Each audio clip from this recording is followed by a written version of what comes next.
Good evening and welcome to Monday, June 22nd, 2015, Jurupa Unified School District Board of Education Board Meeting. And we will start with the roll call, please. President Schmidt. Here. Trustee Mendez. Here. Trustee Chard. Here. Trustee Garcia. Here. Trustee Johnston. Here. And Mr. Mendez, would you lead us in the flag salute, please?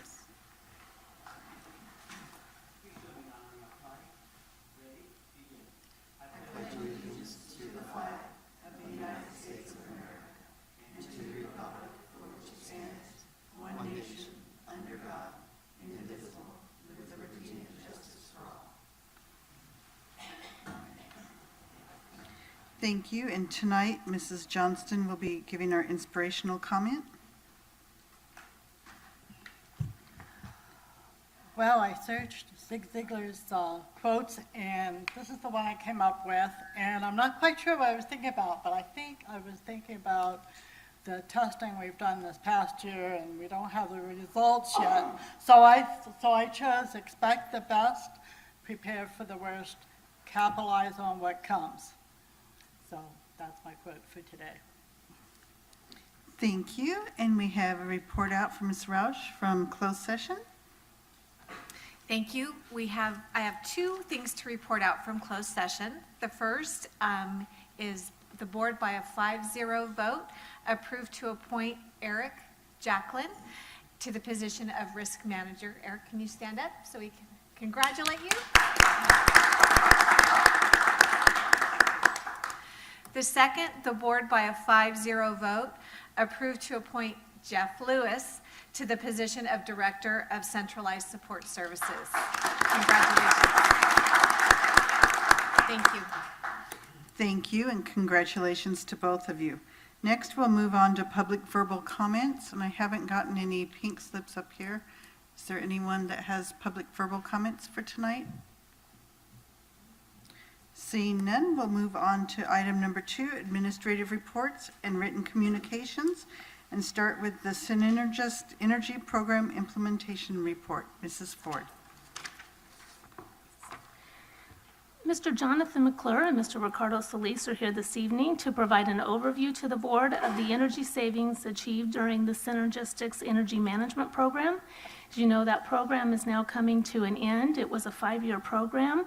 As the board is aware, Mr. McClure is returning to the classroom in August, and Mr. Solis will assume Mr. McClure's responsibility as the district's new energy manager. So we'd like to invite them up, and they have a presentation for the board.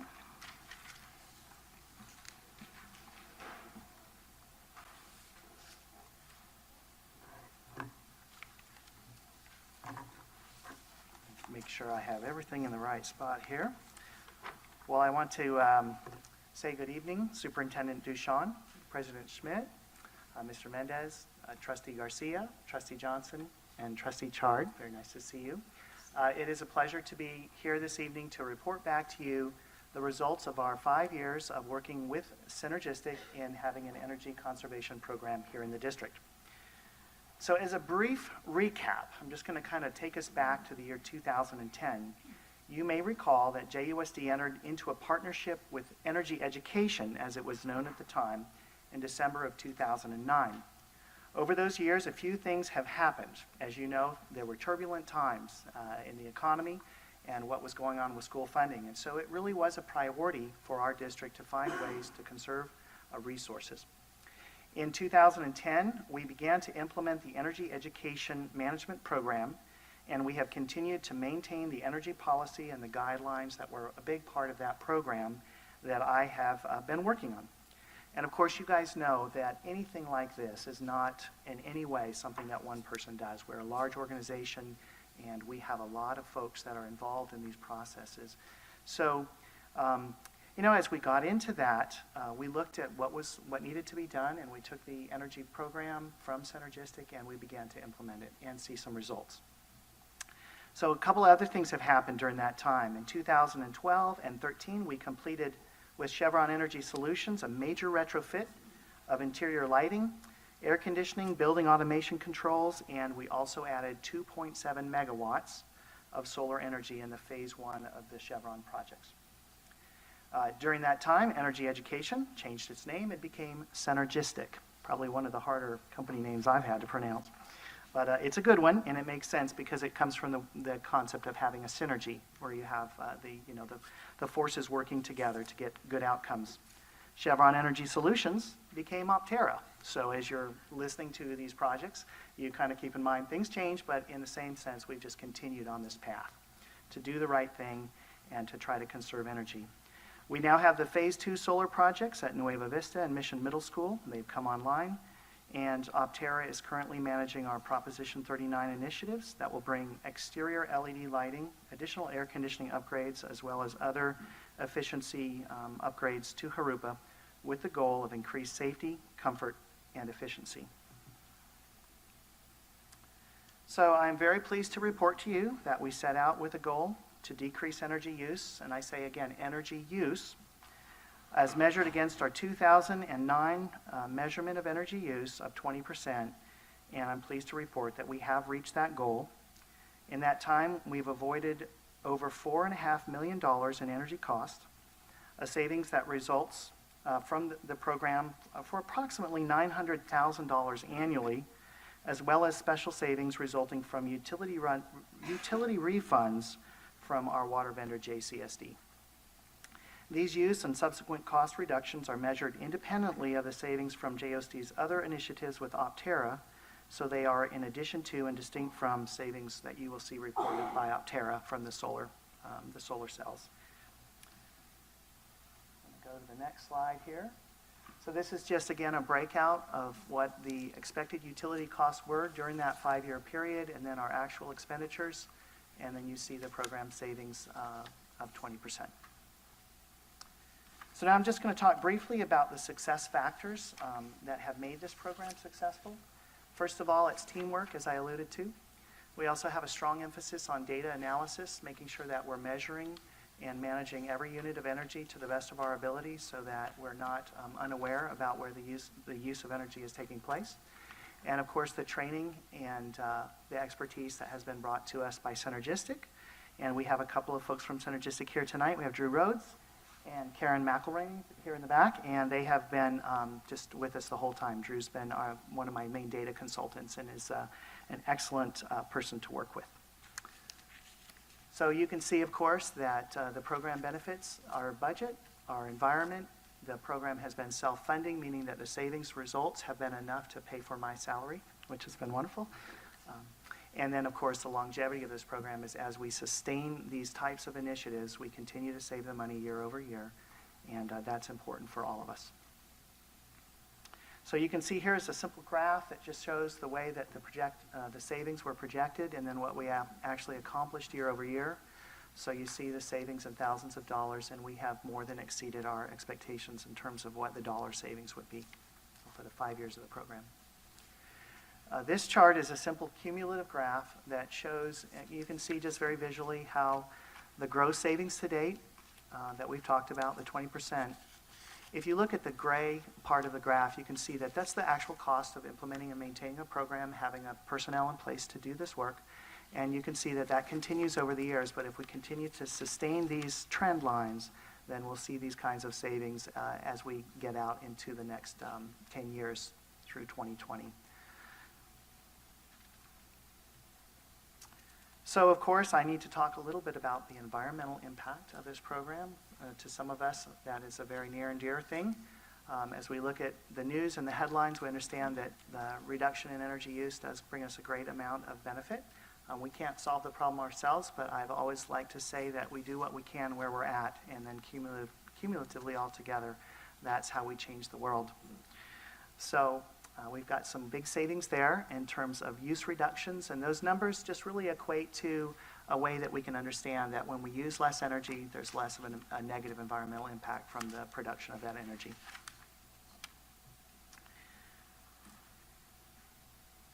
Let's see.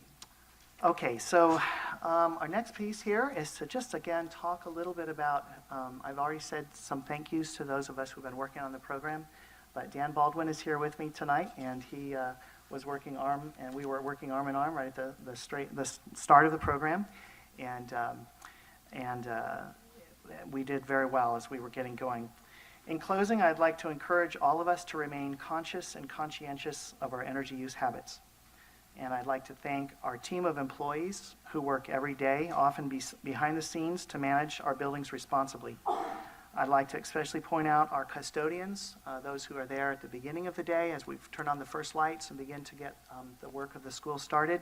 And they're the last one there at the end of the day that are closing the last lights down and closing the gates and coding out on the alarm system. There's so much that they do every day. I would like to make sure that we acknowledge what they do. Our maintenance technicians, and especially our HVAC technicians who have helped us to keep our cool and implement this program. I'd also like to again thank the Board of Educations, and I would like to also acknowledge Mary Burns, who I know was a champion of environmental stewardship over the years, and her leadership was a big part of bringing this program to Jurupa back in 2009. And again, every time I come in this room, I can just picture her smiling face. She was such a presence here in this board. So Ricardo is here today. He is going to be taking on the role of the Energy Education Manager. We are going to continue our program even though we are out of the contract period with Synergistic, and we look forward to maintaining these levels of savings into the future, keeping energy conservation a priority for both fiscal and environmental benefits in our community. I thank you for adopting this program, and I'm very grateful that we have done so well in it. And that's all I have. Thank you, Mr. McClure. Any questions for him? Mr. Garcia. Yeah, I have a comment first. Thank you, Mr. McClure. Congratulations on the program. I think we're confident that Mr. Solis will do a fine job taking over. I just had a question about your projections. Are they, do they factor in the rising costs of energy? Yes, those projections do factor in the rising cost of energy. A very simple explanation is that we first go to look at the use of energy, and then we calculate the savings based on the current cost of energy at the time. So if we use less, then we just value it at the current cost. And so there is a process for doing that. And yes, they do take into account the roughly 25% increase in energy costs that we've had over the 5 years. I know that starting out, I was looking at utility costs, an average of around 15 to 16 cents per kilowatt hour, and now we're often averaging closer to, say, 22 cents a kilowatt hour. Thank you. Any other questions? I would like to comment too. I worked with Mr. McClure when he was at Einar Buckle, and he took on this position. And I thought it was a loss for Ina to lose such a great teacher. But to see the work that you've done, I am very impressed. You've done a wonderful job. Your team has really put us at the forefront of all of this. I know that the state looks at our district as one of the forerunners of one that is helping to conserve energy. And as someone said at one of the board meetings, now what about water? Yeah, what about water is going to be a question for Ricardo. I know that's going to be a major area that he's going to be working in. I feel like I slightly dodged that bullet because it was all about what about electricity back in 2009. But thank you, Linda. I appreciate that, and I look forward to resuming my teaching at Einar Buckle. As with any program of this magnitude, especially when you're asking people to change the way we've lived our lives, to really undertake this seriously and make some changes in the way we have a tendency to do things. And I know that initially you encountered some rocky sectors along the way with the initiation of the program. And where I'm going with this is I really would like to commend you and the team for the professional manner and the way in which you handle those situations to get beyond them and really get people to believe in doing what was right in terms of the conservation effort. In addition to the savings, of course, as you said, just making a better environment for all of us. So I appreciate all the work that you did in just overcoming that initial struggle to just get it off the ground. So thank you so much. Thank you, Trustee Mendez. Right, thank you very much. Are there any other administrative reports or written communications? There are not. Thank you. Next, we'll move on to action session and approve routine action items by consent. Items A 1 through 11. Make a motion to approve. Have Second. a motion by Mr. Mendez and a second by Mrs. Char. Roll call vote, please. President Schmidt? Yes. Trustee Mendez? Yes. Trustee Char? Yes. Trustee Garcia? Garcia. Yes. Trustee Johnston. Yes.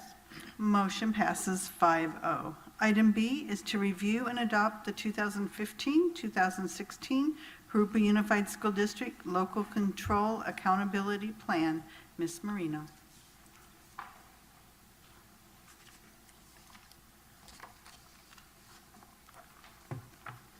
Good evening.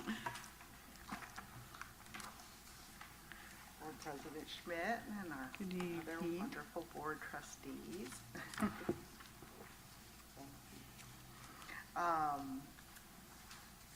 LCAP, LCFF, I'm pretty sure we all know what those acronyms mean right now as far as the local control and accountability plan and local control funding formula.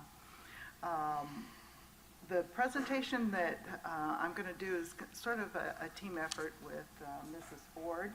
She'll be doing sort of the local control funding piece along with the budget, adopted budget piece. So she'll take over mid-range. And Linda, I'm sorry, but some of this you saw at the DAC meeting, so this will be a re-review for you. Okay. The local control accountability plan is an annual process. So this will be something you'll be seeing annually, and probably it's going to become sort of one of those living documents to where it's going to modify and change as we go along, as the budget changes, as there are additional funding that comes into the district. So it's really our comprehensive vision of where we want to go with our supplemental and concentration funding, as well as tying in some of our other additional federal funding that we receive at the district level. This has been a very rigorous process of outreach, looking at data, analysis, looking at the writing portion of the plan, and it is really a full year process to be able to get it to the place it is right now.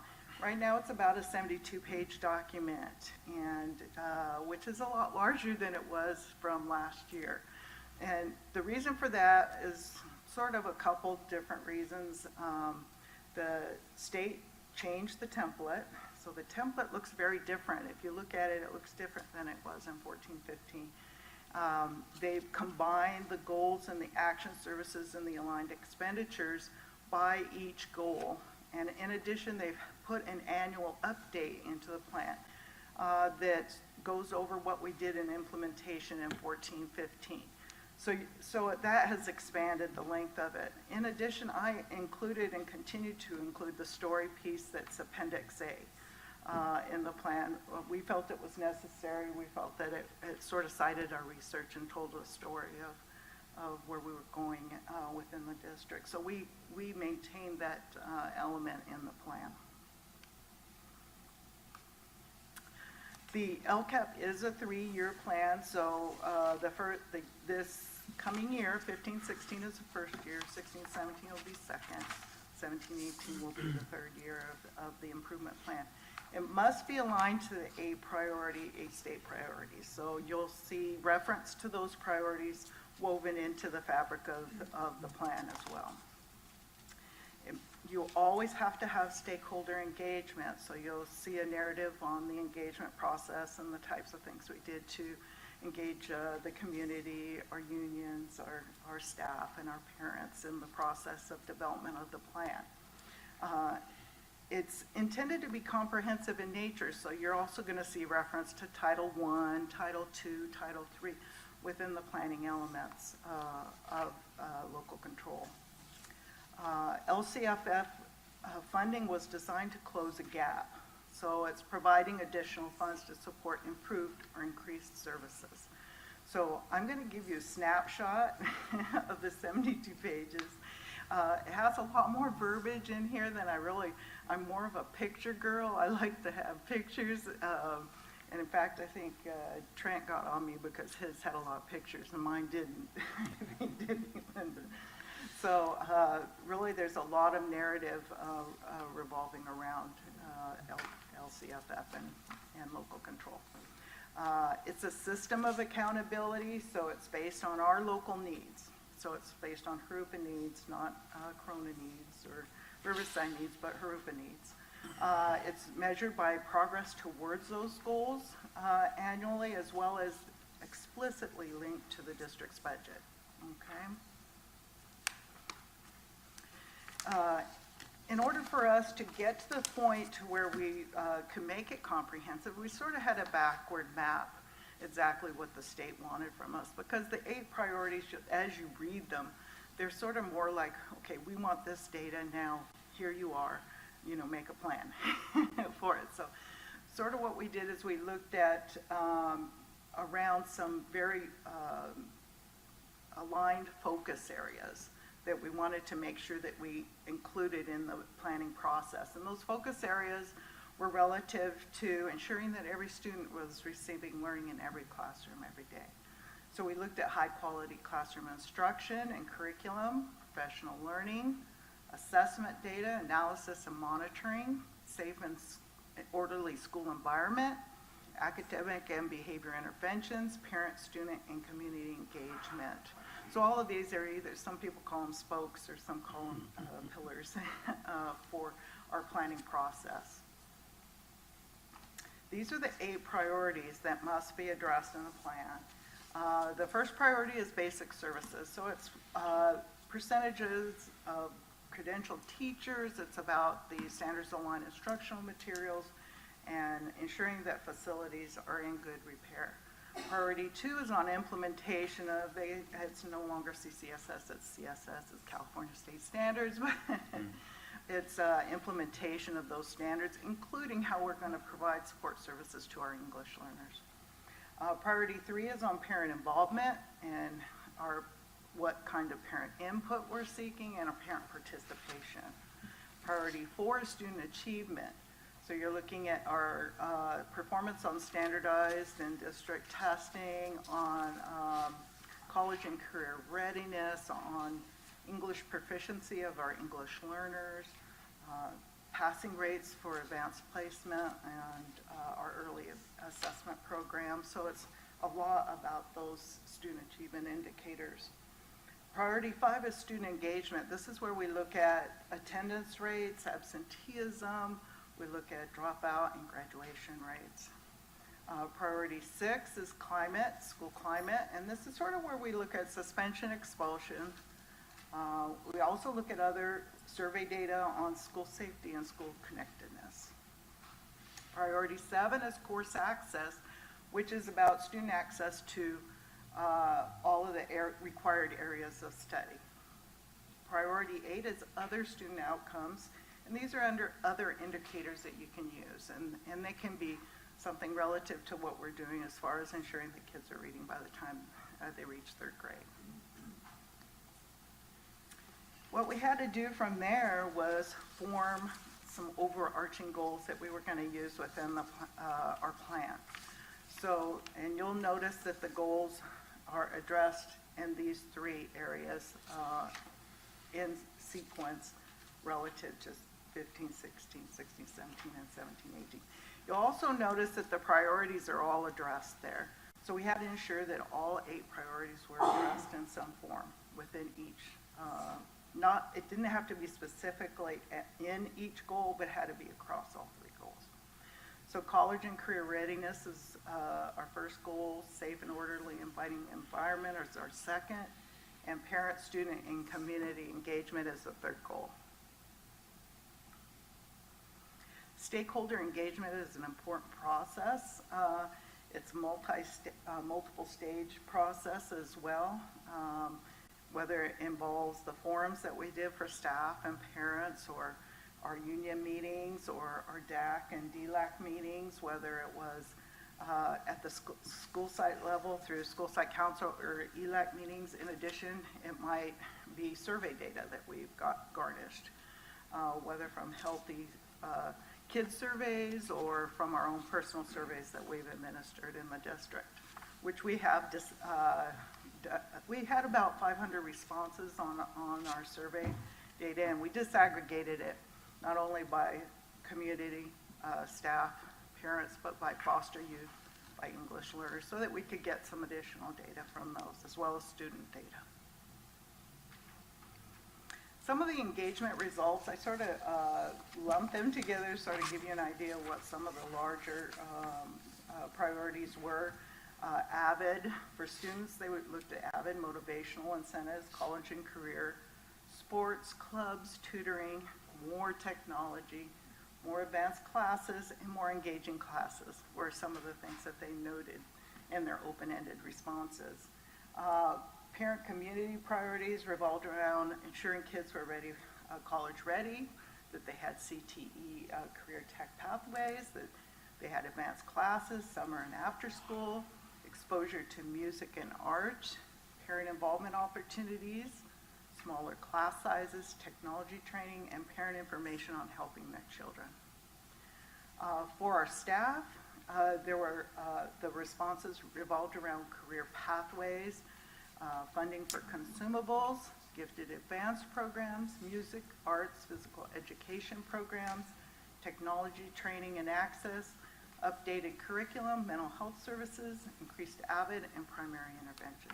So that you see some themes that sort of run and weave through there, and we tried to ensure that the themes were also addressed.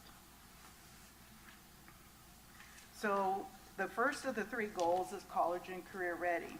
Now what I did, Inez almost took out all my italics. I said, no, you can't take the italics out.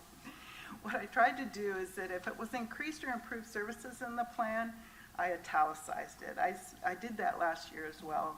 But if it's not italicized, it's ongoing. It's not something we've really changed. But if it's increased or improved, I tried to italicize it. So really, for this coming year in 15-16, we're doing 3 days of professional development in August, 2 on integrated and designated ELD, and alignment to units of study, as well as 1 day on the new math adoption. So and its alignment to units of study and math. We'll continue to refine our units of study and integrate those ELD strategies, upgrade the digital platform in response to that, and we started a next generation science standards committee who will be working on implementation in the out years. Professional development contracts, PD, is really, really important. It's really where the heart of a lot of what we're doing revolves around. And it's for contracts for the units of study curriculum design, balanced math. We have over 100 teachers going for GATE certification, our dual immersion program, cognitive coaching, principal coaching, our intensive intervention programs, special education collaboration, and early literacy. We'll continue with our coordinator for the PD who manages our coaching staff as well as all of our PD opportunities in the district. We'll continue with our 18 or 9 FTE instructional coaches, which they're half and half. They teach half, they coach half. So we'll continue with those positions as well as our 2 educational technology coaches. We'll be providing standards aligned instructional materials. This year we bought the K-8 math adoption, but we'll be adding in 15-16 the new secondary integrated mathematics materials, and we'll be looking at the K-8 English language arts, English language development materials. We'll continue with supplemental units of study gap materials. Most of these are purchased at the site level with their local control funding. The site level funding is sort of integrated into this picture because it is part of the LCAP. So anything they might need to support implementation, it sort of revolves under there. So they are this year, they are in outgoing years relative to that. They may need more level readers, manipulatives. We are purchasing some additional Spanish texts for our dual immersion program. So that is that's why you see a little italicized there. Visual and performing arts, we've continued to maintain our elementary band teachers. We've increased their band budget. We also have added a string program. So we will be we're in the implementation process of the string program right now. So we're looking at that at the sites and that it's going to be integrated at. So site-based, if you sort of look in some of the purchases, I know some of you who look at the purchases, you may see that some of the sites are also purchasing additional music support. Some are doing choir support. Some are, they're doing things that are relative to their site level and what their needs are relative to their sites. Digital resources through ebooks, EBSCO, and WorldBook will continue to be something that we provide and we look at it as extensions. Technology access through increased equipment for laptops, iPads, document cameras, digital projectors. All of those things will continue to be on the forefront of what we're doing and purchasing and moving towards providing more devices for our children. So in addition with that, we have to have more staff. So we did, we did hire a computer support technician and custodial specialist to support the management and the maintenance of the equipment that we're buying at this point. Our PD program and learning opportunities to ensure that our staff is highly qualified and highly effective. We continue the preparation time and collaboration time. I anticipate that the collaboration time may go up a little bit because we'll now have our SBAC data available to our teachers to review, and so I anticipate that could go up. Our teacher induction program, the funding for that was decreased strongly this year. And it will be eliminated eventually as we're going through. I think they may be replacing it with some other funding source, but we're sort of looking at that right now as to whether that funding is going to come through for teacher support. In addition, we are continuing to reduce class sizes to get down to that 24-1 with the budget projection coming out a little bit higher than we anticipated this year. We're having to reduce a little bit more than we anticipated. So I believe that all of that's already been taken into consideration for reduction. In addition, this year we reduced the middle school and high school student-to-teacher allocations by one student to try and release the load a little bit at the middle and high school levels as well. Intervention and multi-tiered intervention is a big piece, and that's why, it's so tiny there. We continue with our intervention teachers, and the district provides one, and the sites buy anything beyond the one provided by the district. We're looking at additional prevention, intervention, and course access software licenses. We've continued with like the vocab journeys, our language, our Read 180. But in addition, we're looking at programs like Imagine Learning. We're looking at Edgenuity, which is going to be over at Rivercrest. It's a support program for them.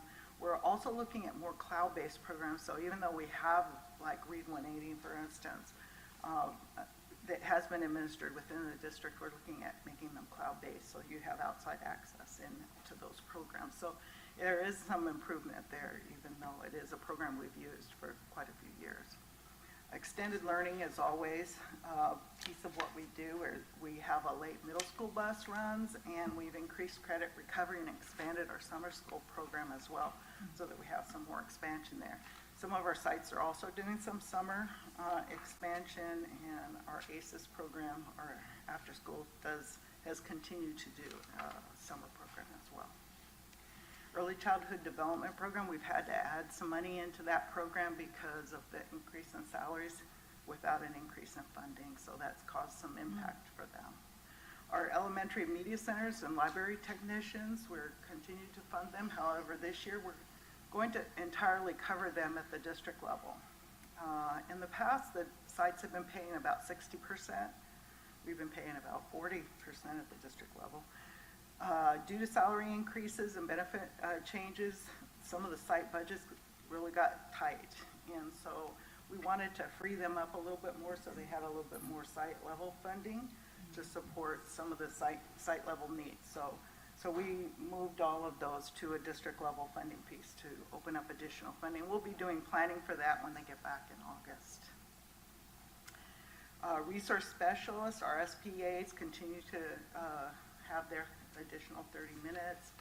coordinator, high school coordinator hourly, and the FD counselors at each middle school is a continuation. Career tech, we've been putting a lot of energy. It's hard to see it as that little tiny dot right there, but that seems to be a big push for us this year. There's been a lot of planning involved in the pathways for Project Lead the Way, STEM program at Jurupa Valley, our first responders program over at Patriot, medical front office at Rubidoux, and our RCC welding at Nueva Vista. Career Center clerks are continuing. We've added the career cruising software at all of those sites, and they're getting training to support kids in being able to do some college and career planning with that software. Avid support's increased. We increased our entitlements to our middle and high schools, and we have started new elementary Avid. I believe it's 7 sites for elementary Avid. And our adult ed program support as well, but due to funding elimination, LCFF is now covering the cost for our adult ed. For our English learner support services, we are continuing our 2 teachers on special assignment. Even though they are a continuation, some of their job is going to change with the new ELD framework and with the integrated and designated ELD support that teachers are going to need to have for implementation. Our EL facilitators are going to continue. But we will be looking at electronic follow-up forms, where in the past it was all paper pencil. We're starting to go more electronic in nature. Dual immersion expansion into Jurupa Middle School, and we're adding an additional K program over at Sunny Slope. Our standards aligned assessments are continuing with our EDMs and key data management support. But we're looking at expansion for online. So those assessments will eventually be all administered online. We have an assessment review committee that will be working with the units of study committee to review the assessments as well as modify them as we move along to ensure that they have that alignment to Common Core. Data analysis support for the units of study review and instructional alignment will also be part of those contract pieces support.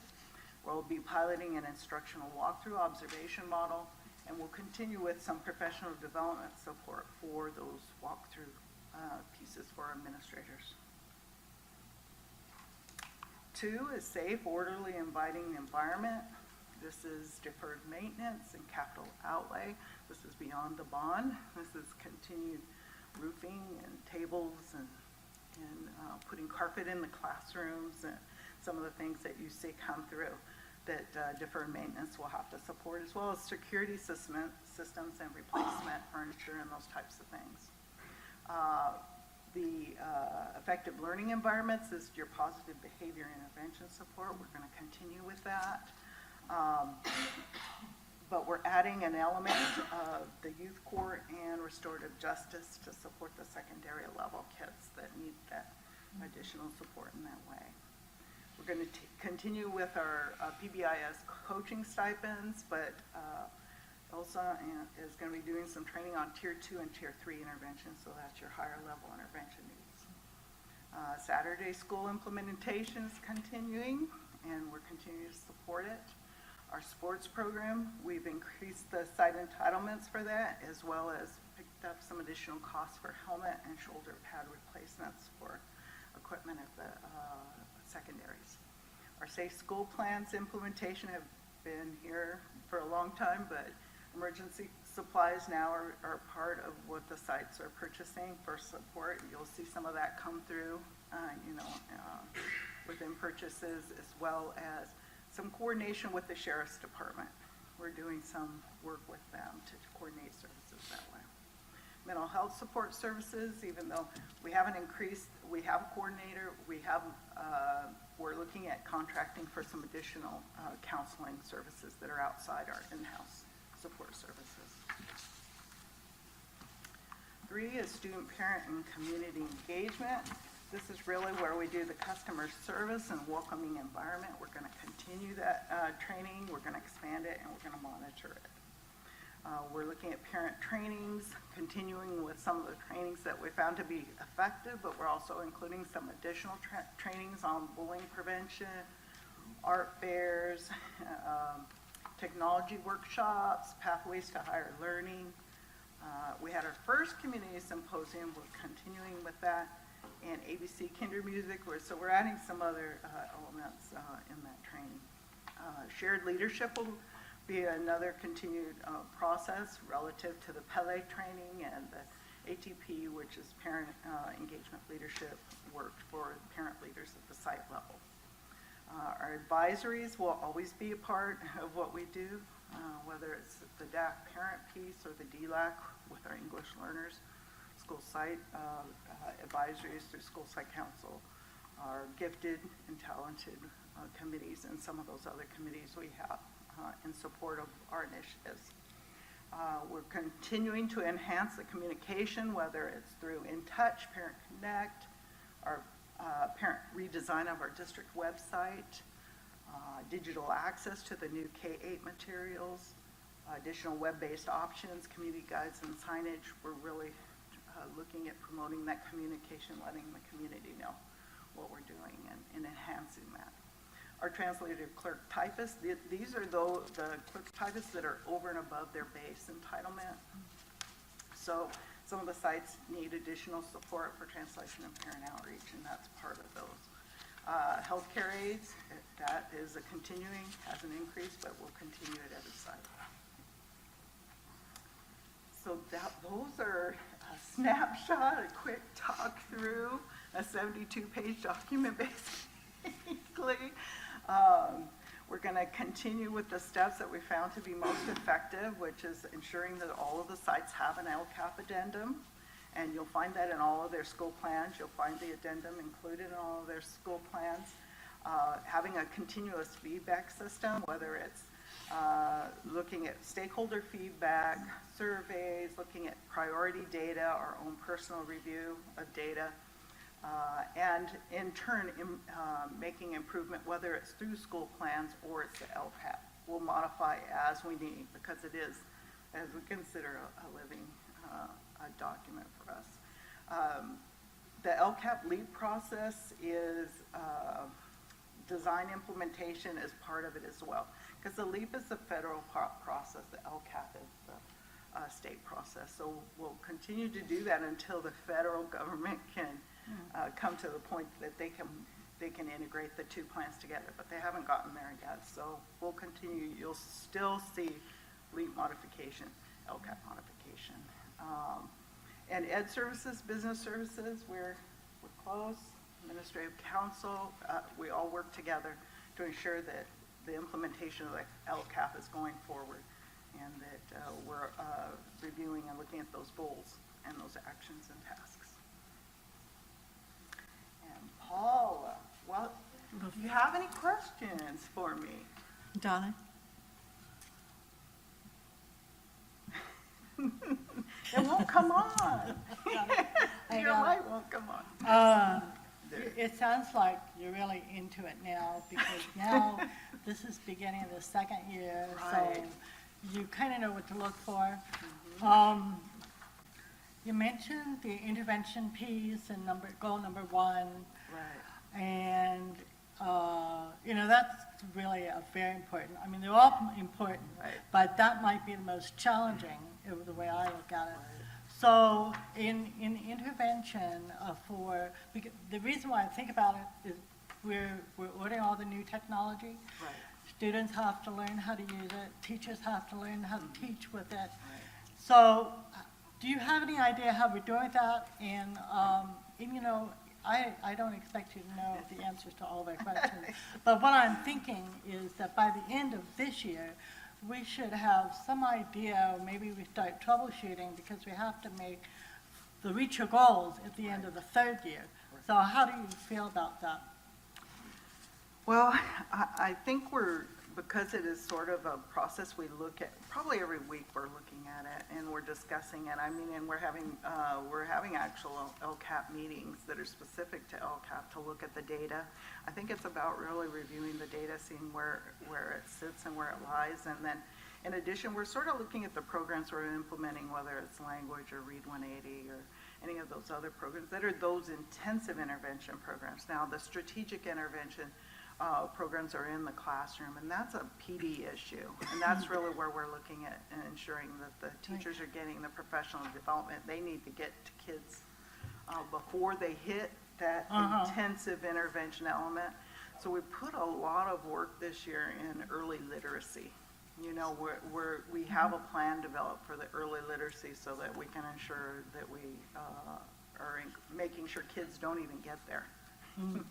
Or the ones that do get there, they're at a point that they've had all these supplemental interventions in place and they aren't quite getting it, and they're still 2 years behind, and they need that intensive element. But I think we're putting a lot of our eggs in the early literacy basket, and we're really putting a lot of energy and effort in that planning process. At least that's what I see in ed services, because I'm responding sort of for ed services. So you guys help me if I'm going the wrong way. I have a question about data. Are you talking about the testing that's going on that the teachers are doing and they can tell how well the kids are doing, or are you talking about We're different kind of talking data? about support for running records, and it was a good question. One of the teachers asked me about it earlier. Running records for DIBELS, for ensuring that the kids are getting those foundational skills. We're ensuring that we're, actually when we've been doing some classroom walkthroughs, we look to make sure they have foundational time allotted, you know, on their schedules as well, because foundational skills are across now. In the framework, it's across all the way through elementary school. So those foundational pieces are part of it. And they sort of actually work into the middle school with the foundational math and some of the other things we have going. We are specifically also looking at data across all data fields for the district. And that includes the units of study. We'll be getting data, preliminary data on the CASP. We're going to look at running massive amounts of data. We're working with actually a new old company on looking at ways of analyzing data to do predictions so that in turn will, you know, inform teaching, but also inform where students need to be placed in interventions, and even looking at where we get more immediate feedback from kids in terms of more immediate and kind of tactical interventions, as opposed to kind of where you put a student in an intervention class. So there's a lot of data available to us, a lot more each year. You know, we're doing a lot with CalPAD. So you're going to see that over time, I think, become more sophisticated and more easily accessible to classroom teachers. And the state will be coming up with some evaluation rubrics as well. You know, we have some idea what they're going to look like, but they probably won't be it's not going to come out till around 16, 17 from what I understand. So we're keeping an eye on it. We know what we need to do. You know, that prevention is as important as the intervention. At some point, you'll let us know, I mean, so that people ask us, like when we're at chamber meetings and things like that, at some point you can let us know how the progress is for our students, so we can say, yeah, we're on track, or what we're doing. Let me answer that. The answer is that's going to be very difficult, because there's the baseline data, as good or as bad as it might be, is just coming out this year. There has been no state test in terms of that. We also have an opportunity to look at other types of data.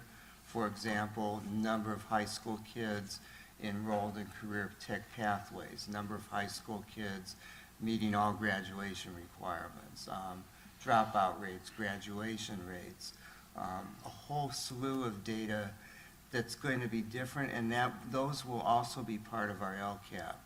And as Ms. Marino was saying, we haven't, there's something called the Collaborative for Educational Excellence, and there's a state accountability task force working on this.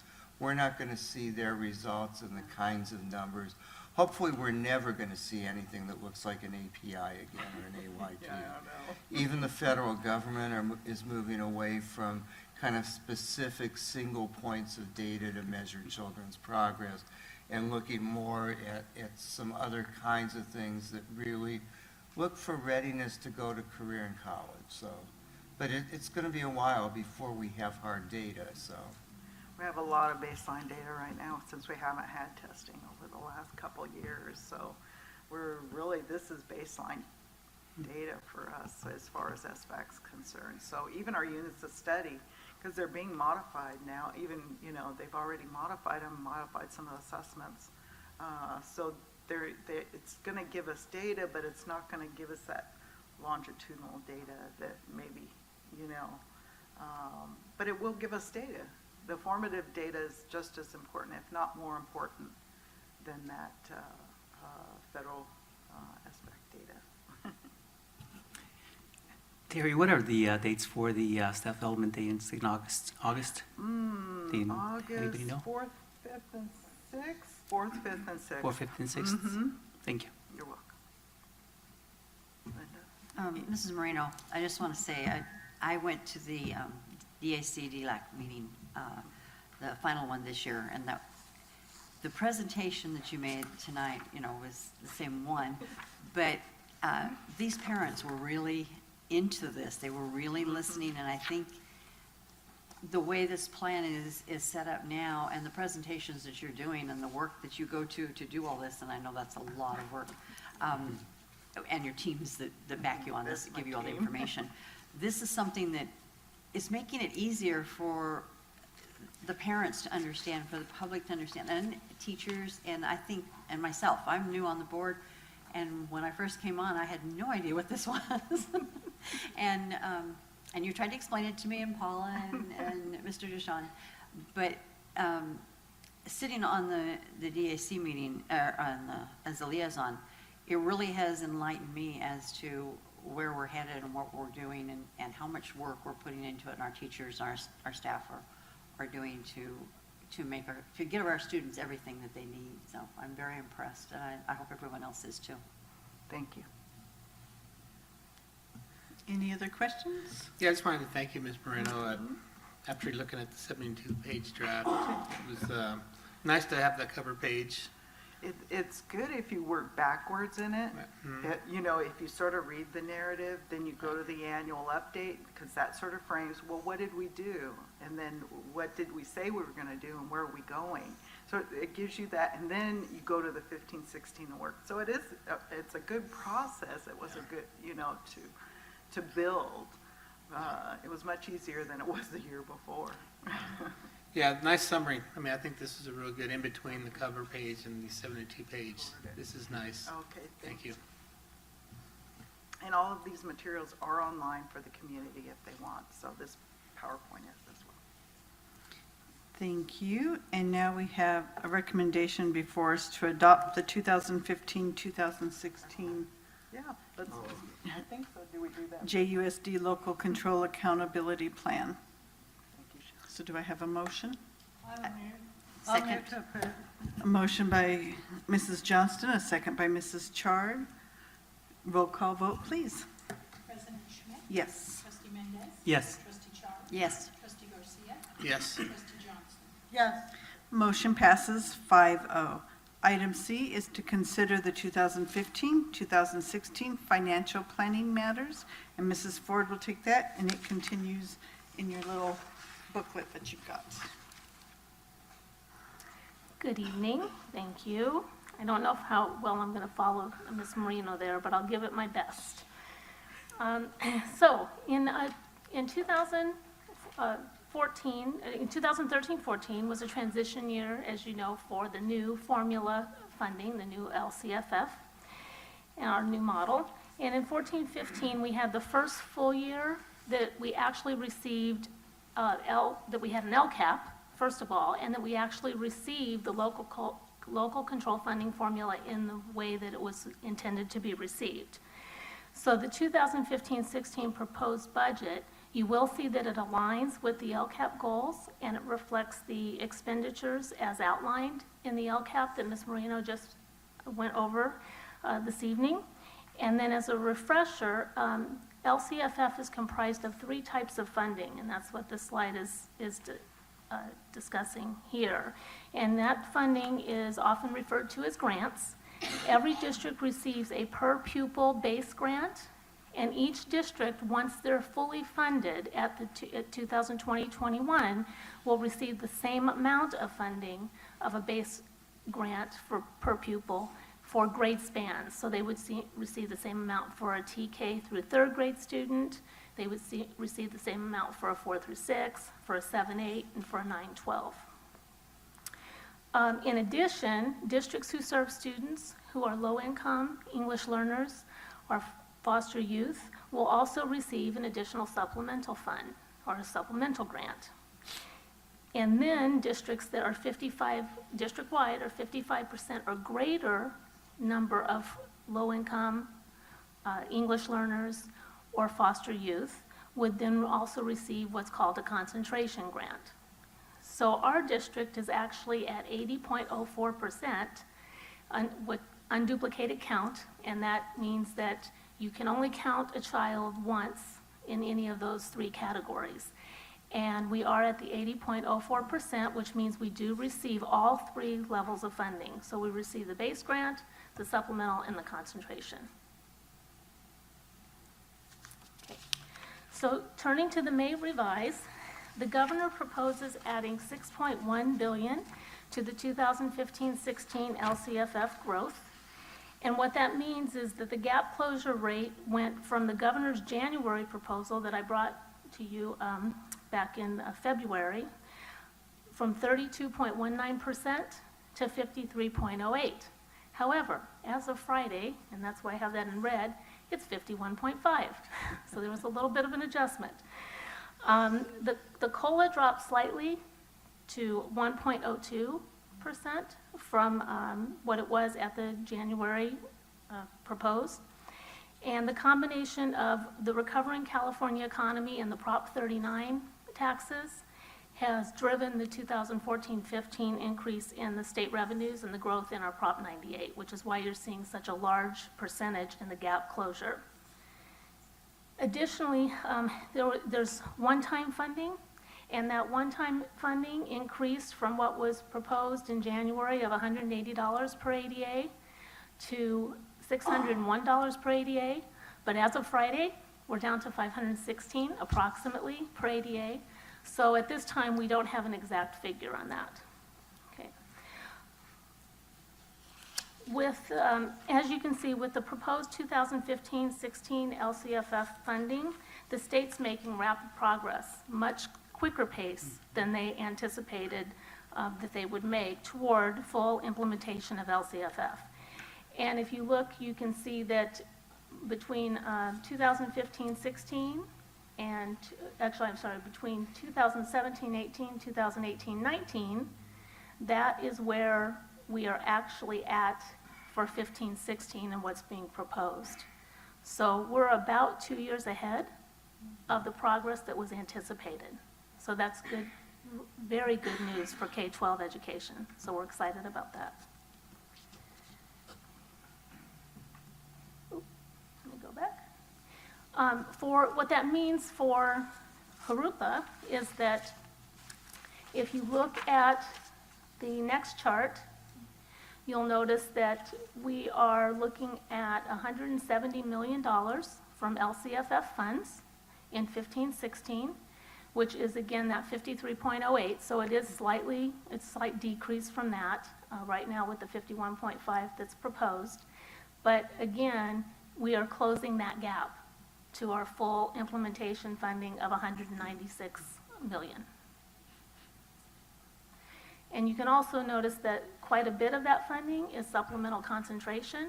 So while we are getting an increase in the base funding, much of our funding is due to our high percentage, and we are receiving quite a bit of funding in supplemental concentration.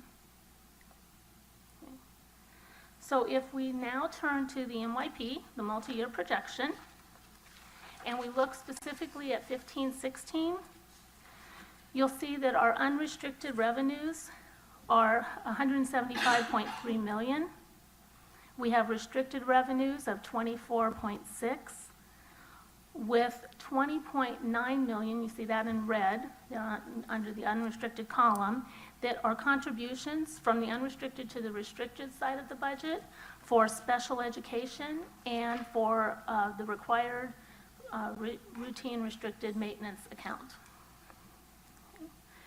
We also have projected expenses, which include the LCAP expenditures that Ms. Marino discussed tonight and presented, and that results in $152.7 million in unrestricted of expenditures and $41.8 million restricted expenditures. And that's a total then of $194.5 million in expenditures. So as you can see, the budget in unrestricted and restricted is estimated to end on the plus side. And you'll see that down there where you see the 1.7 million in unrestricted, the 1.2 million in restricted, and for a total of 2.9 million. We do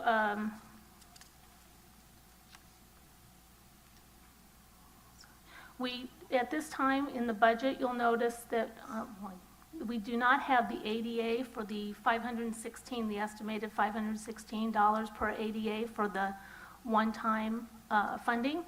We are waiting until we have an actual number for that, and then we'll be bringing that into the revenues. So everything else is in the revenues, and currently everything that's in the LCAP is in the expenditures. So if you look at the budget assumptions, again, we have, right now, what you're seeing in the budget is the 53.8%, okay, for the LCFF gap funding, and then the 1.02 for COLA. We have a projected enrollment increase of 141 for 15-16, but in the out years, our 16-17 and our 17-18 years, we anticipate that we will have flat enrollment, so we're budgeting for flat enrollment at this time. And again, we will change that if we see that, that there will likely be a change in that enrollment. Average daily attendance, we are budgeting that the same in all 3 years at the 18.8. And then STRS increases and PERS increases, we have those budgeted into 15-16 and our out years as well. The routine restricted maintenance account actually went back into effect this year. We had the ability to have a little bit of flexibility with that prior, and now it is back to the 3%. So we have incorporated that into 15-16 and the out years as well. Our negotiated increases are also in the budget for 15-16, and then that's budgeted flat for 16-17 and 17-18.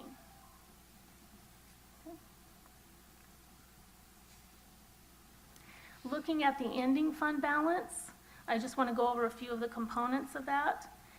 The district will meet its required reserve, which is that economic uncertainties line that you see in the multi-year projection of $5.9 million.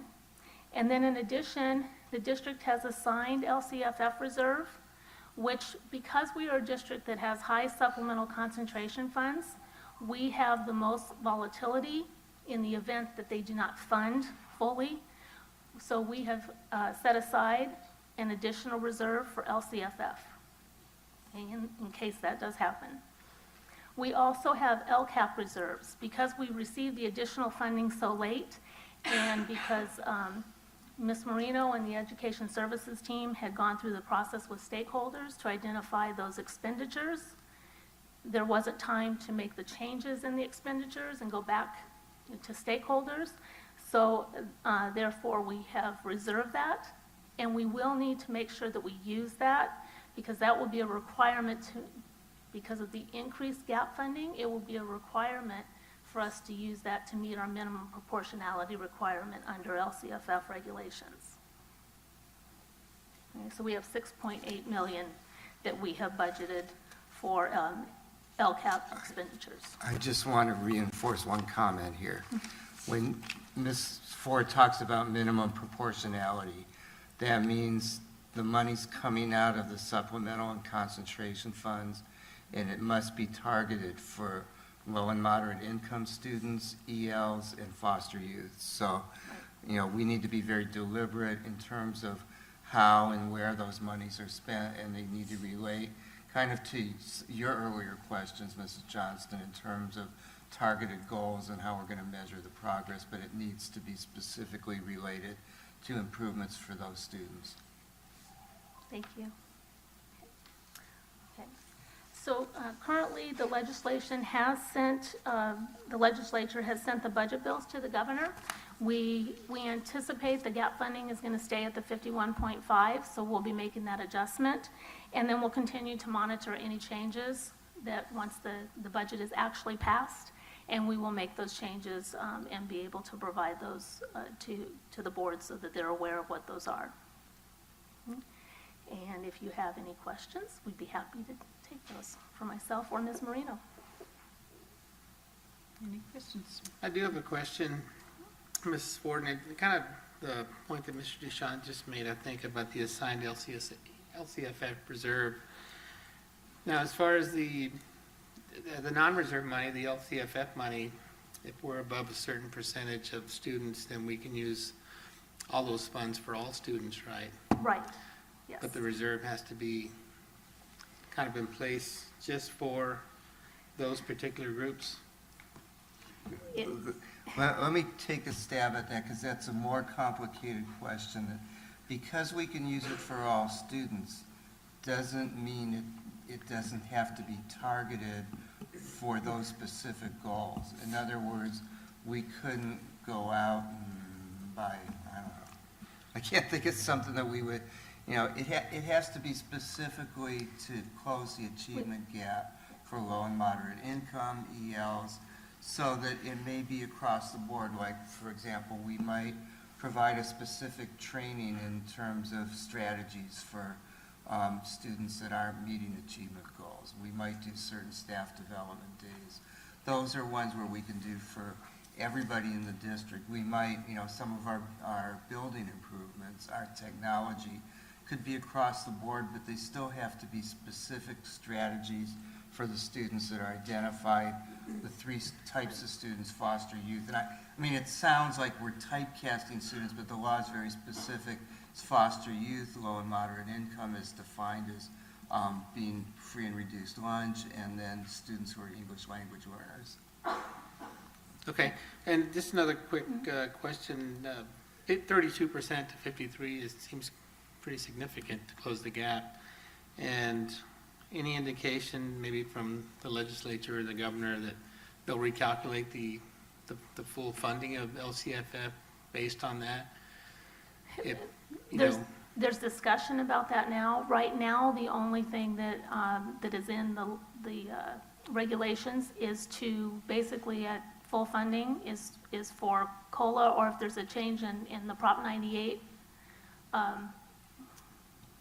Trying to think of what the word is. Minimum guarantee. Yeah, thank you. The minimum guarantee, then we would see a change in that. But they're discussing that right now and trying to make a determination, because they realize that when we get to that 2020-21 funding model and to that target, we're actually still at many districts will be at their 07-08 levels, and that's all they'll be at. We'll be a little bit above that, but again, we've had all these years and we didn't receive that funding, so we're still going to be in the 40th, 45th of the nation, Right. even with that level of funding.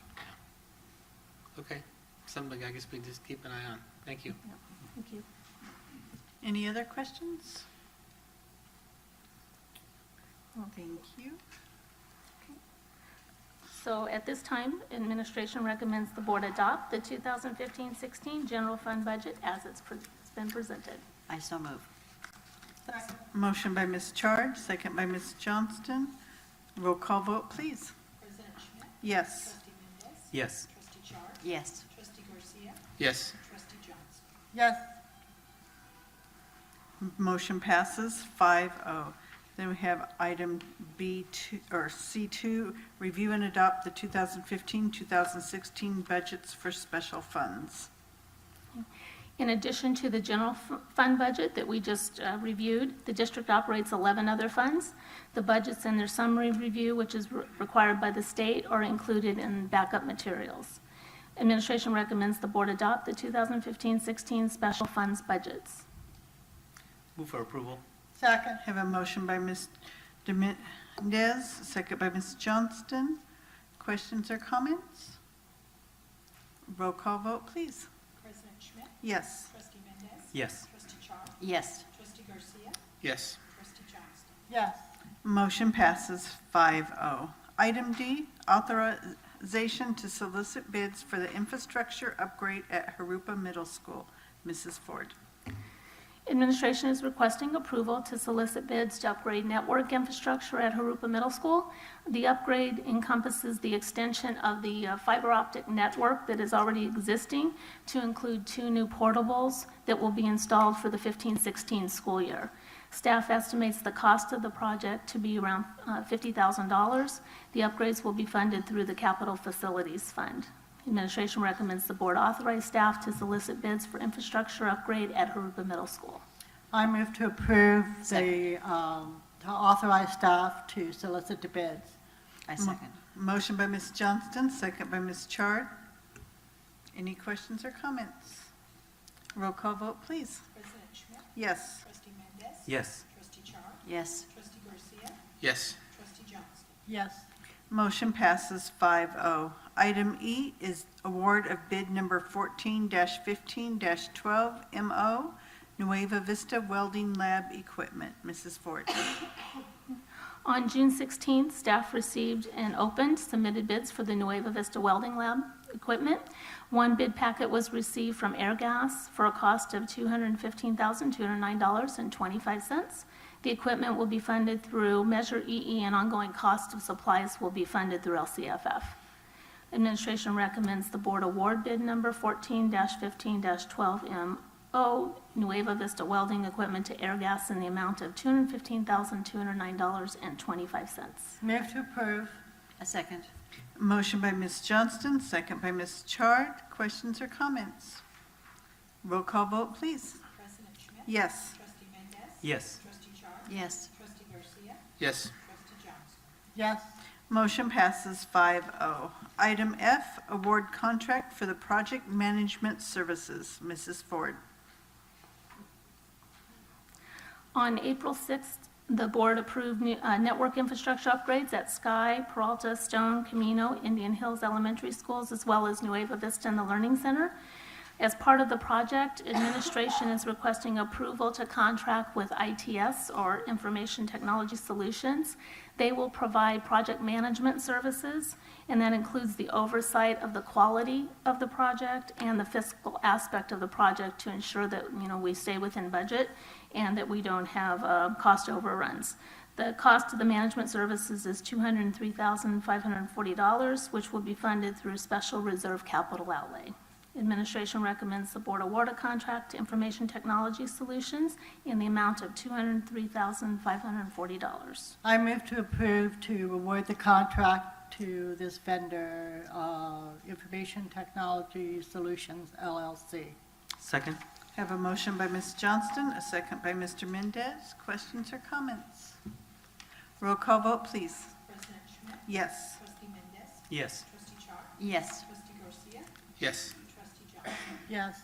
Motion passes 5-0. Item G, approve state preschool program for the 2015-2016 school year. Ms. Marina.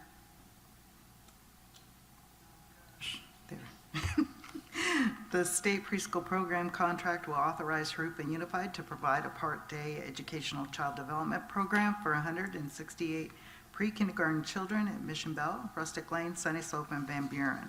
This California Department of Ed child development contract has a maximum reimbursable amount of $656,395.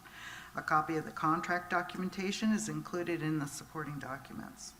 Administration recommends the board approve Resolution 2016-01, Child Development Contract. Move for approval. Have a motion by Mr. Mendez. Second. Second by Mr.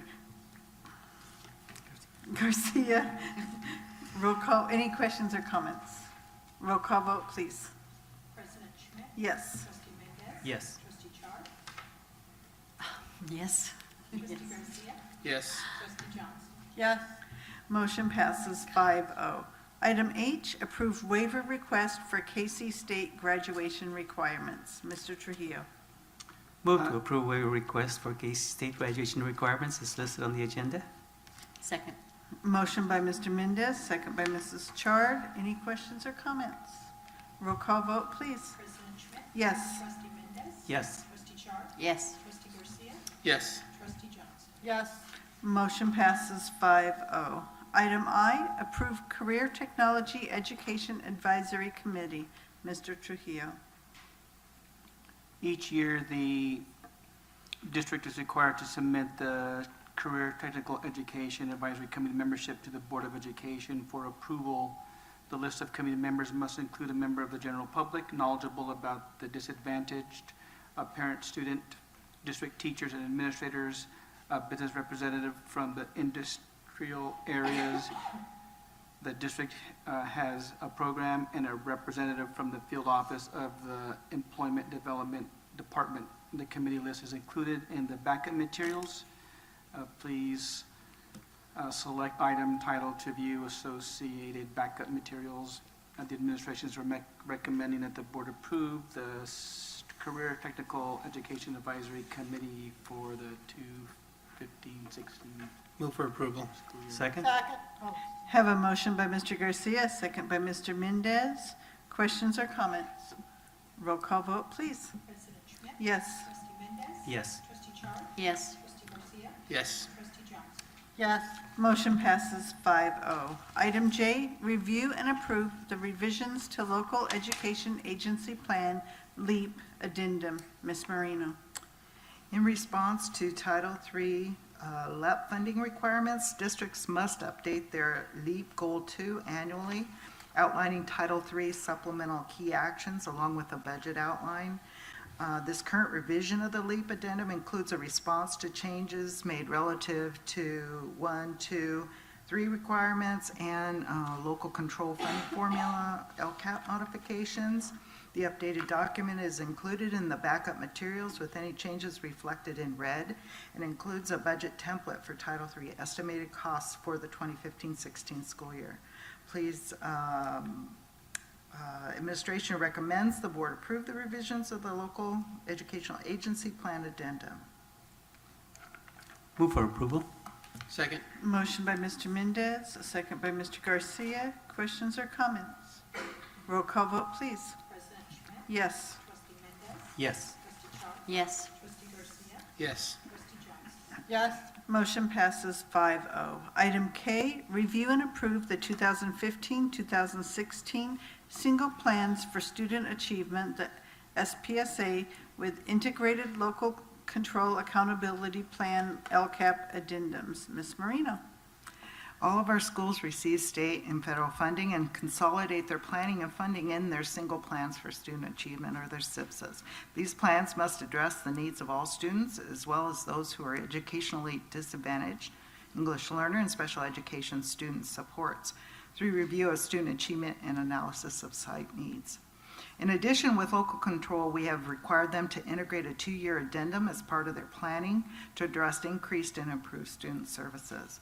Currently, all of our schools receive Title I except for Rivercrest Preparatory, and under Title I, students not meeting grade level standards with intervention support for raising their academic achievement is also outlined. All leadership teams and school site councils have reviewed and approved the SIPSA LCAP addendums, and these are posted on the district's website. Administration recommends the board approve the school level plans for the 2015-16 school year. Move for approval. Have a motion by Mr. Mendez, Second. second by Ms. Chard. Questions or comments? Roll call vote, please. President Schmidt. Yes. Trustee Mendez. Yes. Trustee Char. Yes. Trustee Garcia. Yes. Trustee Johnson. Yes. Motion passes 5-0. Item L, approve the purchase of iPad Air 2s and gumdrop cases. Mrs. Ford. Administration is requesting approval to purchase 26 iPad Air 2s and corresponding gumdrop cases to replace 5-plus-year-old iPads at various sites for a cost of $26,660.98. The iPads will be used by site and district administration to access district and instructional resources and to support high-quality instruction through instructional rounds.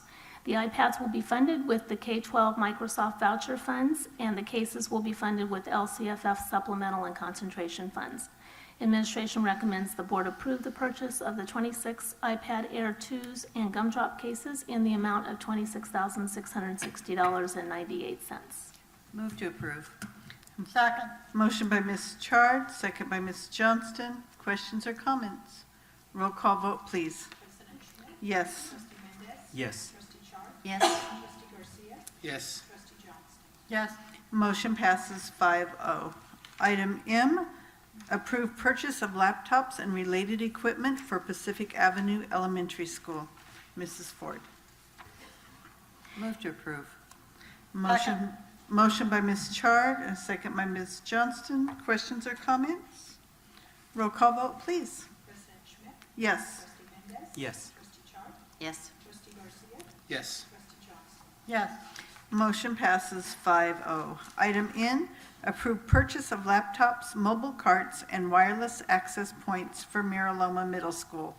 Mrs. Ford. Move to approve. Second? Motion by Ms. Chard, second by Mr. Mendez. Questions or comments? Roll call vote, please. President Schmidt? Yes. Trustee Mendez? Yes. Trustee Char? Yes. Trustee Garcia? Yes. Trustee Johnston? Yes. Motion passes 5-0. Item N, approve purchase of laptops and mobile carts for Nueva Vista High School. Mrs. Ford? Administration is requesting approval to purchase 60 HP laptops and headsets. It's O, right? Yes. I'm sorry. Oh, okay. Move to approve. Thank you. Thank you, you got me out of that one. Second. Second. Have a motion by Mrs. Chard and a second by Mr. Garcia. Questions or comments? Roll call vote, please. President Schmidt? Yes. Trustee Mendez? Yes. Trustee Char? Yes. Trustee Garcia? Yes. Trustee Johnston? Yes. Motion passes 5-0. Item P, approve purchase and installation of diesel particulate filter for Patriot High School band truck. Mrs. Ford. Administration is requesting approval to contract with A to Z Emissions Solutions for the purchase and installation of a diesel particulate filter to the Patriot High School band truck in the amount of $13,744.04. Title 13, California Code of Regulations requires that the district add the diesel particulate filter or permanently remove the vehicle from service. A properly fitted filter installation is critical to make sure that the vehicle complies with the Title III CCR emission regulations. Therefore, the district has selected A to Z Emission Solutions to perform the installation. The purchase will be funded through unrestricted general funds. Move for approval? Second. Have a motion by Mr. Mendez, a second by Mrs. Johnston. Questions or comments? Roll call vote, please. President Schmidt? Yes. Trustee Mendez? Yes. Trustee Char? Yes. Trustee Garcia? Yes. Trustee Johnston? Yes. Motion passes 5-0. Item Q, approve purchase of Dell PowerEdge servers and related equipment. Mrs. Ford. Administration is requesting approval to purchase 3 Dell PowerEdge servers and related equipment to replace 5 to 6-year-old servers in the district's data center. Current servers will be repurposed for less critical applications, and the new servers will enable the technology department to improve their virtual machine performance, be able to reduce latency, and accelerate in-memory processing to support 10 gigabyte speeds. The pricing for the 3 Dell servers is $64,531.47, and the purchase will be funded through unrestricted general funds. Move for approval? Second. Have a motion by Mr. Mendez, a second by Ms. Chard. Any questions or comments? Roll call vote, please. President Schmidt? Yes. Trustee Mendez. Yes. Trustee Char. Yes. Trustee Garcia. Yes. Trustee Johnson. Yes. Motion passes 5-0. Item R, approve purchase of EdUnity licenses, media appliance, and professional development. Mrs. Ford. Move to approve. Second? Motion by Ms. Chard, a second by Mr. Mendez. Questions or comments? Roll call vote, please. President Schmidt. Yes. Trustee Mendez. Yes. Trustee Char. Yes. Trustee Garcia. Yes. Trustee Johnson. Yes. Motion passes 5-0. Item S, approve purchase of HP laptops for Project Lead the Way engineering courses. Mrs. Ford. Administration is requesting approval to purchase 31 HP laptops that will support the newly added engineering course at Jurupa Valley High School. Students will use the computers for CAD, computer-aided design, and 3D modeling design software as part of the engineering program. The cost of the HP laptops is $52,607.31, and the purchase will be funded through LCFF CTE funds. Move for approval. Second. Motion by Mr. Mendez, second by Mrs. Johnston. Questions or comments? I have a question. I noticed that we're buying a lot of computers or laptops or iPads. Is there a reason why we switch back and forth between Dells and HPs? Or is it just the bid that comes in, or is it the, for the use that they're either engineering or classroom use or whatever? The HPs are our standard for our laptops, so our mobile devices, and the Dells are our standard for our desktop devices. Okay. So that's the difference that you'll see between them. Any other questions or comments? Roll call vote, please. President Schmidt. Yes. Trustee Mendez. Yes. Trustee Char. Yes. Trustee Garcia. Yes. Trustee Johnson. Yes. Motion passes 5-0. Item T, approve contract with WLC Architects for architectural and engineering services for Nueva Vista Welding Lab project. Mrs. Ford. Administration is requesting approval to contract with WLC Architects for architectural and engineering services for the Nueva Vista Welding Lab project. The cost of services is $9,640, and it will be funded through Measure EE technology funds. And WLC Architects is one of the architects that has been pre-approved and pre-qualified.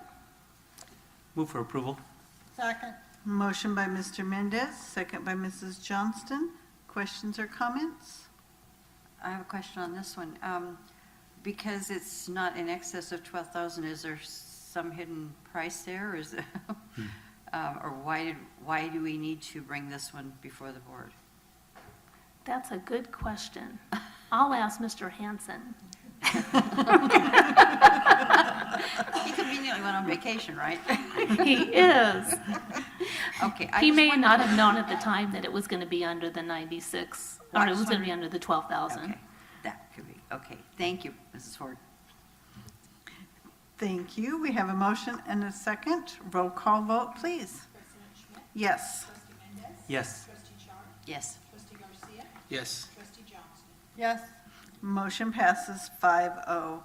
Item U is to approve the contract with WLC Architects for architectural and engineering services for portable classroom relocations. Mrs. Ford. We are requesting approval to again contract with WLC Architects for the architectural and engineering services that are related to the portable moves that we'll be doing this summer at Sky Country and Sunny Slope Elementary Schools, at Jurupa Middle and Rubidoux High School. The cost of the services is $56,280 and will be funded through Measure EE. So this is over the $12,000. I'll move to approve. I'll second. Have a motion by Mrs. Johnston, a second by Mr. Mendez. Questions or comments? Roll call vote, please. President Schmidt. Yes. Trustee Mendez. Yes. Trustee Char. Yes. Trustee Garcia. Yes. Trustee Johnson. Yes. Motion passes 5-0. Item V is to approve the contract with GKK Works for architectural and engineering services at Mission Bell Elementary. And this is the project for Mission Bell Elementary to redo remodel the front of the campus, and it will be through Measure EE funding, and GKK Works is one of the district's pre-qualified architects as well. The cost for the services are $472,500, and again, will be funded through Measure EE. Make a motion to approve. Second. And I have a question, I guess that applies to the other Measure E expenditures as well. When this was approved by the voters, we had certain categories and certain priorities that were to be addressed in the district. And I'm certain that these reflect those priorities and those indicators that were provided to the public that, for which Measure EE monies would be used. Yes, they do. We had priorities that we would be looking at securing the campus so there'd be a single point of entry, which is one of the things that we're doing with these, with this particular one with Mission Bell, and upgrading our common areas that are our community areas of our schools, which we're doing as well. And then in addition, the other services that you approved tonight were like the CTE with the welding lab, and that was one of the strong components that was also in the Measure EE bond. And I'm sure we will continue to see additional expenditures reflecting the needs of the district and the expenditures that were authorized for us to do that.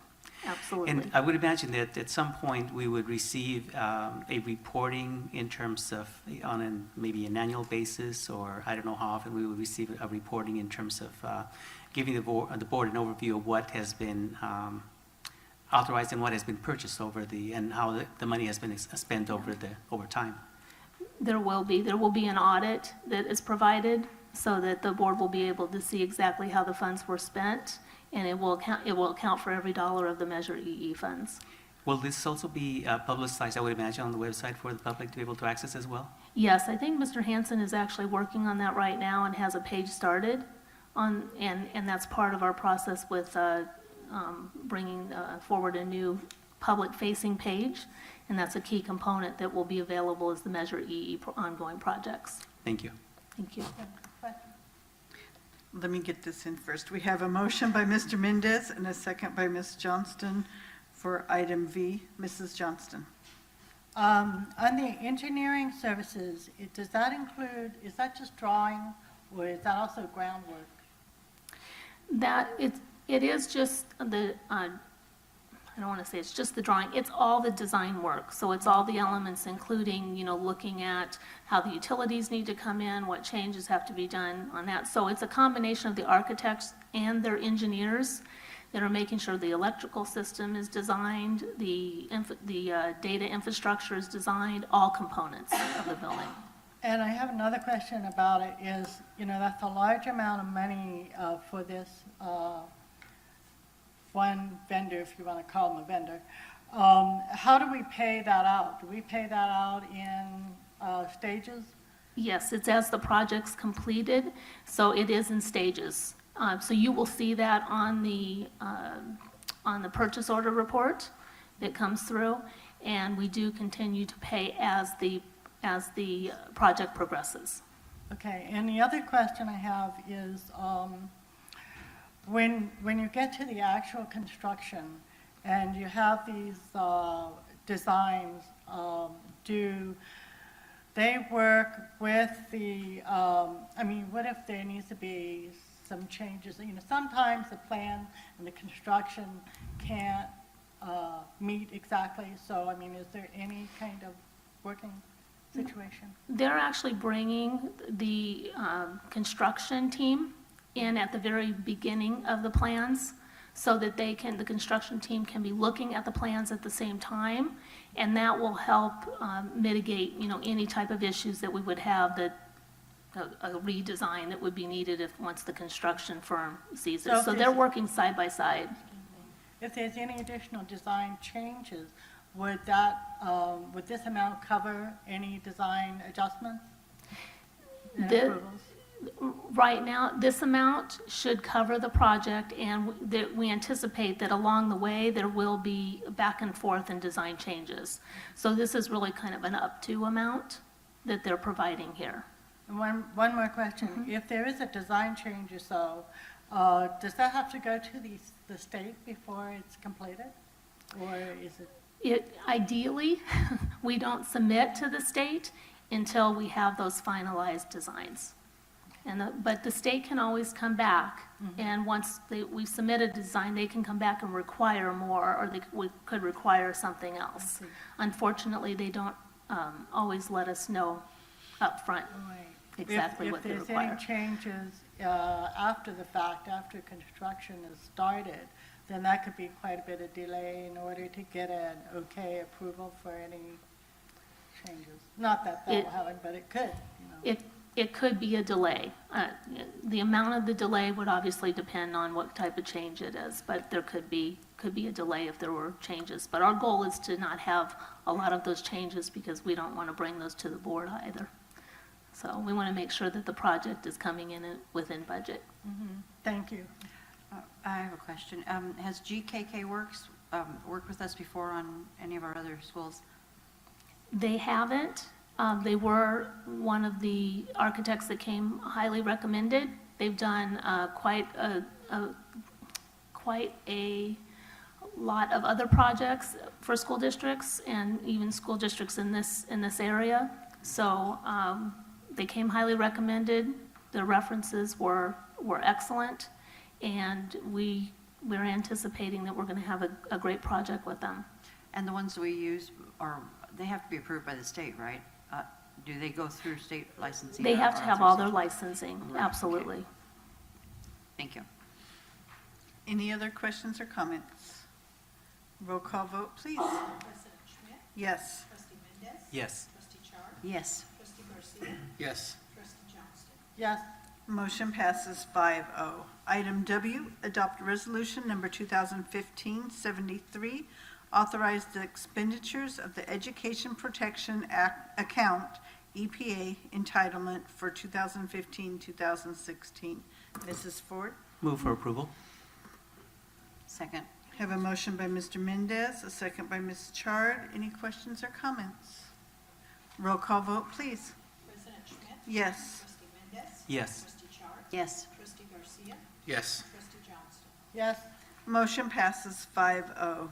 Item X, adopt resolution number 2015-74, resolution of the Board of Education of the Jurupa Unified School District authorizing the issuance of not to exceed $9 million aggregated dollars for principal amount, $9 million aggregate principal amount of Jurupa Unified School District Community Facilities District Number 12 Special Tax Bonds 2015 Series A, prescribing the terms thereof, approving various financing documents, and providing for other matters related thereto. Mrs. Ford. Administration has worked with the district's finance team to prepare documentation allowing the district to issue on behalf of its Community Facilities District Number 12 a series of special tax bonds. The CFD Number 12 bonds will be issued under the Melrose Community Facilities Act of 1982, and the district's proceeds of the bonds are estimated to be $2.3 million and will be used for acquisition, improvement, construction, and equipment of school district facilities for the benefits of the residents of CFD 12. Total proceeds are estimated at $7.5 million and include improvements to certain Jurupa area recreation and park district facilities as well as community service district facilities. Proceeds will also fund a reserve account and pay costs associated with the issuance and the delivery of the bonds. This resolution approves the form of 4 additional documents: a fiscal agent agreement between the district and Zion's First National Bank, a contract of purchase between the district and the underwriter, a preliminary official statement with an attached continuing disclosure agreement, which is the disclosure document used by the underwriter when they market the CFD 12 bonds. And this CFD is located this is the area that's located next to Patriot High School with the new development. So administration recommends the board adopt resolution number 2015/74, resolution of the Board of Education of the Jurupa Unified School District authorizing the issuance of not to exceed $9 million aggregate principal amount of Jurupa Unified School District Community Facilities District Number 12 Special Tax Bonds 2015 Series A, prescribing the terms thereof, approving various financing documents, and providing for other matters related thereto. Move to approve. Second. Motion by Ms. Chard, second by Ms. Johnston. Questions or comments? Roll call vote, please. President Schmidt? Yes. Trustee Mendez? Yes. Trustee Chard? Yes. Trustee Garcia? Yes. Trustee Johnston? Yes. Motion passes 5-0. Item Y, adopt at a first reading, new board policy 4161.1, 4261.1, and 4361.1, personal illness leave. Mrs. Move for Rowe. approval. Second. Have a motion by Mr. Mendez, a second by Ms. Chard. Questions or comments? Roll call vote, please. President Schmidt? Yes. Trustee Mendez? Yes. Trustee Chard? Yes. Trustee Garcia? Yes. Trustee Johnston? Yes. Motion passes 5-0. Item Z, adopted a second reading, new administrative regulation and Exhibit 4112.5, criminal record check. Mrs. Roush. Move for approval. Second. A motion by Mr. Garcia, second by Mr. Mendez. Questions or comments? Roll call vote, please. President Schmidt? Yes. Trustee Mendez? Yes. Trustee Chard? Yes. Trustee Garcia? Yes. Trustee Johnston? Yes. Motion passes 5-0. Item AA, adopted a second reading, revised board policy and administrative regulation 5116.1, intra-district open enrollment. Mrs. Ford. Move for approval. Motion by Mr. Mendez, Second. second by Ms. Chard. Questions or comments? Roll call vote, please. President Schmidt? Yes. Trustee Mendez? Yes. Trustee Chard? Yes. Trustee Garcia? Yes. Trustee Johnston? Yes. Motion passes 5-0. Item AB, act on student discipline cases. We have 2 expulsion cases, agreement and stipulation, case 15-077 and 15-082. Move Move to approve. Second. Motion by Ms. Johnston, second by Mr. Mendez. Roll call vote, please. President Schmidt? Yes. Trustee Mendez? Yes. Trustee Chard? Yes. Trustee Garcia? Yes. Trustee Johnston? Yes. Motion passes 5-0. Expulsion, suspended expulsion case, agreement and stipulation. We have 1, case 15-080. Move to approve. Second. Motion by Ms. Chard, second by Mr. Mendez. Roll call vote, please. President Schmidt? Yes. Trustee Mendez? Yes. Trustee Chard? Yes. Trustee Garcia? Yes. Trustee Johnston? Yes. Motion passes 5-0. Suspended expulsion case, agreement and stipulation. We have 1, case 15-081. Move for approval. Second. We have a motion by Mr. Mendez, a second by Mrs. Johnston. Roll call vote, please. President Schmidt? Yes. Trustee Mendez? Yes. Trustee Chard? Yes. Trustee Garcia? Yes. Trustee Johnston? Yes. Motion passes 5-0. And approved reinstatement cases, we have 1, case 15-026. Move for approval. Second. Have a motion by Mr. Mendez, a second by Ms. Chard. Roll call vote, please. President Schmidt? Yes. Trustee Mendez? Yes. Trustee Chard? Yes. Trustee Garcia? Yes. Trustee Johnston? Yes. Motion passes 5-0. Item AC1, approve personnel matters, ratify the memorandum of understanding with NEA Jurupa. Mrs. Roche. With the recent May revise of the state budget increased funding for school districts throughout the state. After many difficult years, JUSD will have more funding than originally anticipated for the 2015 school year, 15-16 school year. Due to this change in revenue, the district and the NEA Jurupa bargaining teams met to discuss a revision of the salary offer for the 15-16 school year from 5% offer to 6% offer. If the board approves this, we just want to remind you that the CSCA Me Too will kick in for the classified group. And so with that, administration recommends the board ratify the memorandum of with NEA Jurupa to increase the 2015-2016 salary increase by 1%. Move for approval. Second. Motion by Mr. Mendez, a second by Ms. Johnston. Roll call vote, please. President Schmidt? Yes. Trustee Mendez? Yes. Trustee Char? Yes. Trustee Garcia? Yes. Trustee Johnston? Yes. Motion passes 5-0. Item 2 is to approve the revision to the 2015-2016 salary increase for management and confidential employees. Mrs. Roche? Move to approve. Second. Motion by Ms. Chard, second by Mr. Mendez. Roll call vote, please. President Schmidt? Yes. Trustee Mendez? Yes. Trustee Char? Yes. Trustee Garcia? Yes. Trustee Johnston? Yes.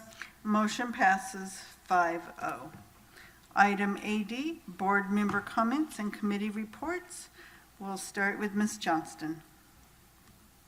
Okay, I always go blank every time you start with me. Let's see. I just completed my master's in governance lessons. I think I had just one session, but I stayed for 2 sessions on Saturday. I don't think I realized the second session was one I had before, but it was excellent instruction on Saturday. I actually, we've been to different instructions, and some instructors are better, well, I shouldn't say better, but maybe different in their presentations and their class structure. So we had a lot of physically doing projects, activities, and it was very good. And one of the things that I remembered is that we had to look at all the functions, and this time, I think prior I had concentrated on budget, but this time it was more, for me, I was on the human resources team. So that was totally different, but it's sort of a reminder of what we do all year and at what time of the year we do it, and so it was very, very, very, very helpful. Thank you. Mr. Garcia. Don't really have much to report today. I just wanted to congratulate Jeff and Eric, and I don't think they're left, but on their appointments tonight. Though the board is confident in your abilities and look forward to success in the future.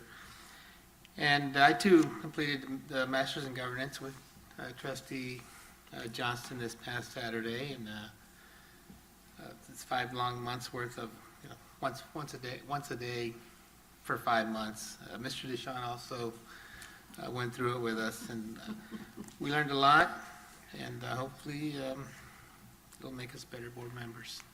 Thank you. Thank you. Mr. Mendez. First of all, glad to be back.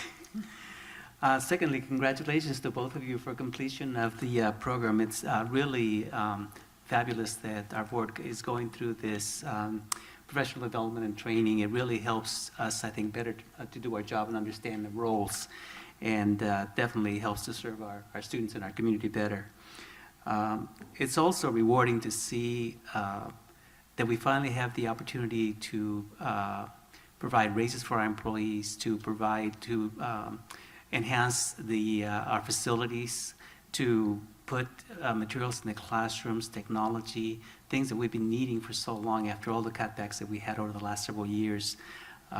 It's really gratifying to see that we're using these funds and these opportunities wisely, and I look forward to the impact that this will have, a positive impact in terms of our academic achievement of our students and the overall education here in our district. Looking forward to the continued success, so thank you. Thank you. Mrs. Chard. I would like to congratulate my 2 show-off board compadres for completing that training. It is, as they said, very good, and it really does help us to understand, and they bring us new things every year. I know Mr. Deshawn says he's been passed it more than several times. He goes with all of us to make sure, or tries to make sure that he stays up on what they are telling us also. I want to congratulate Jeff and Eric also. We look forward to working with you, and we have a lot of confidence in you too. And Terry and Paula, your presentations at the DAC and tonight were again fabulous and very easy to understand. And I know that gets to be a lot of reading when you're reading what's right in front of us. So we have these way in advance in case anybody doesn't know. So we know what they're going to say. So we kind of cut it short, especially when we have a long board meeting like this tonight with a lot on the agenda. And welcome back, Mr. Mendez. It's been a long time. We're glad to see you back. And I hope that I think our teachers are very happy that we were able, and our classified will be too, that we were able to give them a little more. They work so hard and they really do need it. And when we can give it to them, let's go for it. Thank you. And I hope everyone has a good summer. We have a long distance before our next board meeting, so enjoy your summer because we're going to have to come back to work then. Thank you. Thank you, and I want to congratulate both of the gentlemen tonight also. Got a big year ahead of you to get going on, and we will miss you in the computer technology area. They were sad to see you leave, but we are glad that you're continuing on with us in another job this next year. And I want to remind everyone, we will be dark until July 20th, but we hope to see you all then, and have a good evening. We are adjourned.